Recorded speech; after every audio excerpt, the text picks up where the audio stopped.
सदगुरुदेव भगवान की जय। श्री सीताराम भगवान की जय। श्री राधा वल्लभ लाल की जय। श्री राधा रमण लाल की जय। सभी दर्शकों और भक्तों को कोटि कोटि प्रणाम। सबको प्रेम भरा जय जय श्री राधे।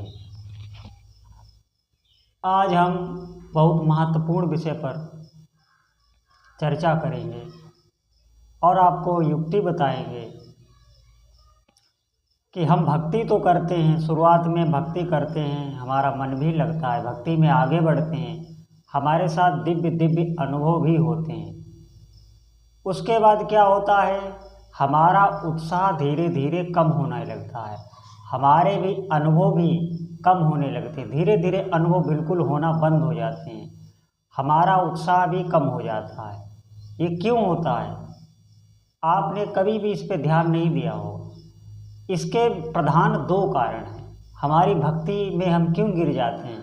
हम पहले तो भक्ति, अक्सर लोगों का ये प्रश्न होता है कि पहले भक्ति खूब करते थे, पहले बहुत अच्छे अच्छे अनुभव होते थे, लेकिन अब ऐसा नहीं होता, अब उन्होंने भक्ति छोड़ दी। अरे आप समझें, भक्ति कभी छोड़ी जाती है? आपने भक्ति की ही नहीं थी। अगर आप भक्ति करें तो भक्ति कभी छूटती नहीं है। आप एक बार भी भगवान का अगर साधन पकड़ लें, उनका नाम पकड़ लें, उनका मंत्र पकड़ लें, निष्ठा से अगर आप नाम और मंत्र जपें तो वो कभी छूटता नहीं है। आपका भोजन छूट जाएगा, आपकी जितनी भी संसारिक क्रियाएं छूट जाएंगी, लेकिन आपका नाम या मंत्र या अपने इष्ट देव की उपासना नहीं छूटेगी। आप विशेष ध्यान रखना, इसके पीछे सिर्फ दो ही कारण होते हैं। पहला कारण ये होता है कि हमारे मन में जो गलत भावनाएं, गलत चिंतन आते रहते हैं, गलत विचार आते रहते हैं, बुरी बुरी बातें आती रहती हैं। भजन के समय जब आप भक्ति कर रहे होते हैं तब भी आती हैं, हम उनको महत्व दे देते हैं। जब हम उनको महत्व दे देते हैं तो फिर हमसे क्रियाएं हो जाती हैं, धीरे धीरे भक्ति से फिसल जाती हैं। हम विषयों में ही फिसलते हैं, विषयों का महत्व हो जाने से भक्ति में फिसल जाते हैं। इसमें सावधानी आपको ये रखनी है। पहला तो कारण मैंने ये आपको बता दिया, और दूसरा कारण होता है सत्संग ना सुनना। आप भक्ति तो करते हैं, भगवान की सेवा करते हैं, आपने दीपक जला दिया, आरती कर दी, वंदना कर दी, अपनी जो भी स्तुति पूजा करते हैं, भोग लगा दिया, ये रोज़ की आपकी भक्ति दिनचर्या हो गई। शाम को भी आप आरती भजन कर देते हैं, थोड़े बहुत आप भजन सुन लेते हैं। आपकी भक्ति क्यों गिरती है? क्योंकि फिर आप अपने जप या नाम को भक्ति में नहीं जोड़ते। जब तक आप भगवान के मंत्र या नाम को जब भी खाली समय मिले तब आप नहीं जपते हैं तो आपकी भक्ति आगे चलकर आपकी निराशा ही लगेगी, आपका उत्साह कम होता चला जाएगा। नाम और मंत्र और हमारी साधना चलती रहे, इसके लिए आपको सत्संग सुनना बहुत अनिवार्य है। सत्संग आप सुने, सत्संग उन्हीं संतों का सुने जिनसे हमारी भगवान के नाम में प्रीति हो, भगवान के रूप में प्रीति हो, भगवान की भक्ति बढ़े, वो ही सत्संग सुने। उससे क्या होगा, आप रोज़ भजन कर पाएंगे। रोज़ भजन करेंगे तो आपका एक नियम बन जाएगा। नियम के बाद फिर निष्ठा आ जाती है। निष्ठा के बाद कोई भी भक्ति से गिरता नहीं है। निष्ठा ऐसी हो जाती है कि भोजन छूट जाए, निद्रा छूट जाए, लेकिन भजन नहीं छूटेगा। इसे निष्ठा कहते हैं। यहाँ तक पहुँचने के लिए आपको सत्संग रोज ही सुनना है। अब भक्ति में गिर क्यों जाते हैं? हमारे मन में जो गलत विचार आते हैं, हमारे मन में तरह तरह की गंदी बातें आती हैं, उनसे हम घबरा जाते हैं। क्यों घबरा जाते हैं? क्योंकि हम सोचते हैं हमारे अंदर हैं। अरे वो आपके अंदर नहीं है। ऐसा कोई भी साधक नहीं है, ऐसा कोई भी संत नहीं है, ऐसा कोई भी नहीं होता है जिसके अंदर ये चीज़ें आती ना हो। बस वो इससे अलग हटके सोचते हैं। वो अपने में ना सोचकर मन में सोचते हैं कि मेरा मन ये सोच रहा है, तो उस मन से वो अलग हट जाते हैं, तुरंत ही अपने को अलग कर लेते हैं। ये युक्ति आपको भी अपनानी होगी। अगर आपके अंदर गलत बातें आती, गलत विचार आती हैं, तो आप उसको देखें, उसमें कोई रुचि ना लें। वो विचार आने दें, जाने दें, उससे कोई मतलब ना रखें। वो आपके हृदय में ज़्यादा देर टिकेंगे नहीं, चले जाएंगे। क्योंकि वो विचार आते हैं अनंत काल से हमारा विषयों का अभ्यास है। बार बार ये मन हमें गिरा देता है, इंद्रियां गिरा देती हैं, लेकिन आप घबराना नहीं। आप कितना भी गिर जाए, आप विवश होकर आपका मन आपको गलत कार्य करा देता है, गलत आदतें पड़ जाती हैं, गंदी आदतें पड़ जाती हैं, उसमें बार बार आप अगर फिसल जाते हैं तो घबराने की कोई बात नहीं है। भगवान सब इन चीज़ों को नहीं देखते, वो ये देखते हैं कि आप विषय प्रिय है कि भगवान की भक्ति प्रिय। अगर आप मन में हर्ष के साथ ये चीज़ करते हैं, आपके अंदर कोई ग्लानि नहीं है, तो फिर भगवान आपसे विमुख हो जाते हैं, क्योंकि वो जान जाते हैं ये मुझको नहीं चाहता, विषयों को चाहता है। और अगर आपके अंदर ये ग्लानि रहती है कि मेरे अंदर ये गंदे विचार क्यों आते हैं, आप अंदर अंदर मतलब अंदर अंदर आप कुढ़ते रहते हैं, आप विषयों में गिर जाते हैं, आपका मन गिरा देता है, लेकिन आपके अंदर क्लेश रहता है। ये क्लेश भगवान देखते हैं, वो जानते हैं ये विवश होकर फिसल जाता है। फिर भगवान क्या करते हैं, फिर आपके अपराध को लिखा नहीं जाता है, आपके अपराध को क्षमा कर दिया जाता है और आपकी भक्ति मान ली जाती है। फिर आपको भगवान की तरफ से मदद मिलने लगती है। ये बात बहुत ज़रूरी है, इसे समझ लेना।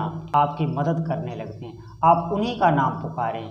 आप विषयों में जा रहे हैं तो उनका ही नाम पुकारें, निश्चित वो रक्षा करते हैं। तुरंत आप उनका नाम जपने लगें, आपकी रक्षा हो जाएगी। आप घबराए नहीं। हाँ, अगर आपके अंदर आप हर्ष के साथ विषयों को भोगते हैं और आपके अंदर कोई ग्लानि नहीं है, आप भक्ति भी करते हैं, तो आप आगे चलकर भक्ति से विमुख हो जाएंगे, क्योंकि फिर इष्ट देवता मदद नहीं करते। वो देख लेते हैं कि इसकी प्रियता विषयों में है, इसकी प्रियता हमारे में नहीं है, भक्ति में नहीं है। ये भगवान जरूर देखते हैं। अगर आपके अंदर ग्लानि है और आप बार बार ये मन आपको गिरा देता है, ये इंद्रियां गिरा देती हैं, तो घबराने की कोई बात नहीं। ये ऐसा मार्ग नहीं है कि आप इसमें फिसल जाएं, भगवान आपकी मदद ना करें। हाँ, आप सच्चाई से चल रहे हैं, फिसल जाते हैं, तो वो भगवान नहीं देखते, वो आपको ऊपर उठाते ही रहते हैं और धीरे धीरे आप उसी चरम अवस्था पर पहुंच जाते हैं जहाँ बड़े बड़े सिद्ध साधक हैं। निश्चित आप विश्वास करें, आप भक्ति में चलें, घबराएं बिल्कुल नहीं। ये इंद्रियां, ये मन, ये बहुत जन्मों से इनका विषयों का अभ्यास होता है और ये हमारे साथ ही बांधे गए हैं, अनंत जन्मों से बांधे गए हैं। आप इनसे घबराएं नहीं। ये बार बार आपको गिराने की कोशिश करेगा, भजन से हटाने की कोशिश करेगा, लेकिन आप डटे रहें। डटे आप तभी रहेंगे जब आप नित्य सत्संग सुनेंगे, क्योंकि सत्संग से हमें वो युक्ति मिलती है जिससे हम भजन में आगे बढ़ पाते हैं, हमें रोज़ नया उत्साह मिलता है। और जब आप भजन करते रहेंगे, फिर आपके अंदर सामर्थ्य आने लगेगी, ऐसी अलौकिक सामर्थ्य आने लगेगी कि आप अपनी तो बात छोड़ो, दूसरों को पवित्र करने वाले हो जाएंगे। अपने संकटों की तो बात छोड़ो, दूसरे को संकट हरने की आप में सामर्थ्य आ जाएगी। निश्चित आप विश्वास करें इस बात पर, बहुत सामर्थ्य है भक्ति पर। लेकिन बहुत लोग भक्ति में गिर जाते हैं, फिर वो भक्ति छोड़ देते हैं, उन्हें अनुभव होना बंद हो जाते हैं। उसका यही कारण है कि वो विषयों में फिसल जाते हैं, उनका मन गलत चिंतन करवाता है और वो गलत चिंतन करने के साथ गलत क्रियाएं भी कर देते हैं, फिर उन्हें दोष लग जाता है, फिर आगे चल के उनका मन भक्ति से हटने लगता है, धीरे धीरे उनकी भक्ति से वो विमुख हो जाते हैं। बहुत लोग तो फिर भक्ति की निंदा ही करने लगते हैं, संतों की निंदा करने लगते हैं, शास्त्रों की निंदा करने लगते हैं। वो कहते हैं ये सब गलत लिखा है। ऐसा बिल्कुल नहीं है, गलती आपने की है, विषयों में आप गए हैं, भक्ति आपने छोड़ी है, फिर भजन आपकी मदद नहीं करता। भजन मदद कब करता है?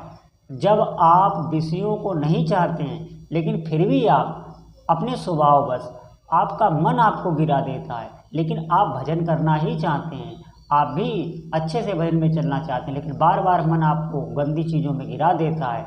फिर भगवान, फिर आपके इष्ट देवता आपकी मदद करते हैं। आप बिल्कुल निर्भय रहें, कोई दिक्कत नहीं, आप भक्ति में आगे बढ़ते चले जाएंगे। लेकिन अगर आपके अंदर ग्लानि नहीं है, आपको हर्ष होता है, तो फिर आप भक्ति से हट जाएंगे। ये विशेष बात है। और भक्ति में वो नहीं गिरेगा जो नित्य सत्संग सुनेगा, क्योंकि सत्संग से ही हमें ये युक्तियाँ मालूम होती हैं, सत्संग में ही ये बहुत सूक्ष्म बातें हमें मालूम होती हैं, जिससे हम जान पाते हैं, फिर हम घबराते नहीं हैं। हमें लगता है आज के सत्संग के बाद आपके अंदर ये भ्रांति मिट जाएगी और आप भक्ति करेंगे। बार बार मन आपका धोखा दे, आपको कोई भी अनुभव नहीं हो रहा है, लेकिन आप रोज़ नए उत्साह के साथ कम से कम उतनी माला तो करते रहें जितनी आप रोज़ करते हैं। अगर भक्ति में आपको अनुभव होना बंद हो गए हैं तो आप क्या करें, अब आप जितनी भी भक्ति करते हैं उतनी भक्ति आपका मन हजम कर चुका है। अब आपको डोज बढ़ानी चाहिए, माला बढ़ानी चाहिए, उपासना बढ़ानी चाहिए, फिर आपको अनुभव होने लगेंगी। ये बात मेरी ध्यान रखना। अगर आपको अनुभव होना बंद हो गए हैं तो आप अपनी माला बढ़ाएं, उपासना बढ़ाएं, क्योंकि आपका मन जितनी आप भक्ति करते हैं उतनी हजम कर चुका है, तभी आपको अनुभव नहीं होते हैं। आप उसको बढ़ाएं तो फिर आपको अनुभव होने लगेंगे। ये मेरी बात याद रखना और भगवान से प्रार्थना है कि आपकी भक्ति बढ़े। आप जितना भी मंत्र जप करेंगे, जितने भी ये मैंने मंत्र पिछले बताए हैं, बहुत ही दिव्य हैं, सब सर्व समर्थशाली हैं, शक्तिशाली हैं।